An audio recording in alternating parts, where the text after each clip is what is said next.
బీసీల గురించి మాట్లాడుతున్నారు. అమర్నాథ్ గౌడ్ హత్య గురించి కూడా మాట్లాడదామా? చర్చ పెట్టుకుందామండి. అమర్నాథ్ గౌడ్ హత్య గురించి చర్చ పెట్టుకుందామా? ఎట్లా వైకాపా నాయకులు ఒక పిల్లోడు మోర్లో అతను చదువుకున్న పుస్తకాల నుంచి కాగితాలు చింపి నోట్లో కుక్కేసి పెట్రోల్ పోసి తగలబెట్టి చంపేశారు. చర్చిద్దాం, నో ప్రాబ్లం. లోకేష్ గారు దళిత సవాన్ని ఎట్లా డోర్ డెలివరీ చేశారు చర్చిద్దాం. We are ready. లోకేష్ గారు అంతేగాని పద్దాక గౌరవ సభ్యుడు చెప్తున్నారు చెప్పలేండి. చైర్మన్ గారు ఆల్రెడీ ఒక రూలింగ్ ఇచ్చారు. పద్దాక రోడ్ పైకి వస్తాం. కరెక్ట్ గారు త్రిమూర్తుల గారు మాట్లాడదామంటే రెడీ. వీఆర్ రెడీ సార్, మాట్లాడదాం.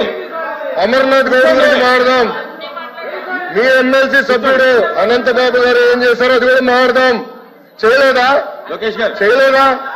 అనంతబాబు గారు సవాన్ని డోర్ డెలివరీ చేయలేదని చెప్పండి. మీరు చెప్పండి, చెప్పండి, చెప్పండి సార్, చెప్పండి. సవాన్ని డోర్ డెలివరీ చేయలేదా అని అడుగుతున్నా.